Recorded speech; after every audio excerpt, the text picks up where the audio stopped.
तो फाइनली यार जेजे के चैप्टर 242 के लीक्स आ चुके हैं हमारे पास और टकाबा वर्सेस केंजाकू की बैटल फिर से स्टार्ट हो चुकी है। तो चैप्टर की शुरुआत होती है केंजाकू से, जो कि एक स्पेशल ग्रेड कर्स आकुरो उटाके को समन करता है टकाबा से लड़ने के लिए।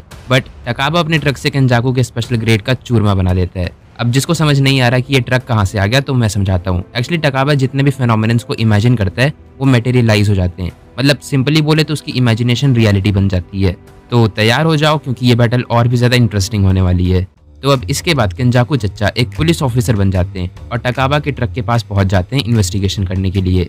टकाबा पर यह आरोप लगता है कि वो दारू पी के गाड़ी चला रहा था और अपना पुलिस वाला गुंडा टकाबा को एक बैग में ब्रीथ करने को बोलता है, इससे वो उसका ब्लड अल्कोहल लेवल चेक करेगा। अब जिस बैग में केंजाकू ने टकाबा को सांस लेने को बोला था उस बैग में एक गोल्ड फिश है और अगर टकाबा के सांस लेने से वो गोल्ड फिश मर जाती है तो केंजाकू चच्चा टकाबा को अरेस्ट कर लेंगे। बट फिर हमें पता चलता है कि गोल्ड फिश तो पहले से ही मरी हुई है। अब केंजाकू और टकाबा दोनों डॉक्टर्स बन जाते हैं उस फिश का इलाज करने के लिए, लेकिन केंजाकू टकाबा पर डिफाइब्रिलेटर से अटैक कर देता है। वो होते हैं ना जो मतलब डॉक्टर्स पेशेंट्स को शॉक देने के लिए यूज करते हैं, वही।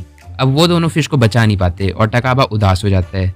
बट तभी केंजाकू एक नर्स बन जाता है, लेकिन टकाबा को ये फन ही नहीं लगता और वो केंजाकू पर चिल्लाता है। अब अगले पैनल में हमें दिखाते हैं कि ये दोनों बंदर अब रॉक पेपर सीजर्स खेल रहे हैं। बट अब केंजाकू को समझ आ जाता है कि टकाबा की जो कर्स टेक्निक है वो सिर्फ उसकी इमेजिनेशन को मटेरियलाइज नहीं करती बल्कि ओपोनेंट की इमेजिनेशन को भी अफेक्ट करती है और उसका इस्तेमाल करती है। नेक्स्ट पैनल में हमें दिखाते हैं कि ये दोनों अब किसी क्विज में पार्टिसिपेट किए हैं और होस्ट उन दोनों से कुछ क्वेश्चंस पूछ रहा है। इसके बाद इन दोनों के सामने बहुत से दरवाजे आ जाते हैं और होस्ट उनसे सही वाला डोर ओपन करने को बोलता है एक क्वेश्चन पूछते हुए। अब टकाबा और केंजाकू दोनों ही दरवाजे की तरफ दौड़ना शुरू कर देते हैं, ये कहते हुए कि क्वेश्चन बहुत ज्यादा इजी था। बट तभी टकाबा को सुनाई देता है कि जैसे कोई मदद के लिए चिल्ला रहा हो और टकाबा नोटिस करता है कि रोड के बीचों बीच एक कैट है और एक टैक्सी उस कैट से टकराने वाली है। टकाबा दौड़ते हुए उस कैट को बचाने के लिए जाता है, लेकिन भाई फिर हमें पता चलता है कि वो कैट तो केंजाकू ही होता है। क्या हो रहा है यार यहाँ पर इनकी बैटल में।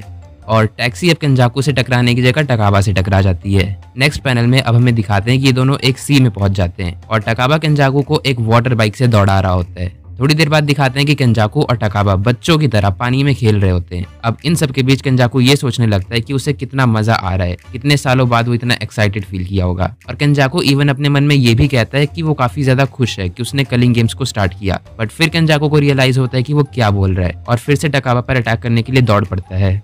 इसके बाद नेक्स्ट पैनल में दिखाते हैं कि टकाबा केंजाकू को रोकता है और उससे ओशन का पानी पीने को कहता है और ओशन का पानी फैंटा निकलता है। केंजाकू रियलाइज करता है कि अगर इसी तरह से चलता रहा तो वो टकाबा से हार जाएगा, क्योंकि जितने भी ये सब सिनेरियोज हो रहे हैं उनसे टकाबा को तो कोई डैमेज नहीं मिल रहा, बट केंजाकू को ये सिनेरियोज धीरे धीरे नुकसान पहुंचा रहे हैं। अब केंजाकू को ये समझ आ जाता है कि ये बैटल तब तक खत्म नहीं होगी जब तक कि टकाबा की जो डिजायर है कॉमेडी की वो खत्म ना हो जाए। इसलिए अब केंजाकू चच्चा सूट पहनते हैं और टकाबा को इनवाइट करते हैं एक फाइनल स्टेज बैटल में। तो यही तक था ये चैप्टर। बाकी नेक्स्ट चैप्टर के लिए चैनल अभी से सब्सक्राइब कर लो जिससे मिस ना करो और कमेंट्स में जरूर बताना कि कैसी लगी ये फनी बैटल।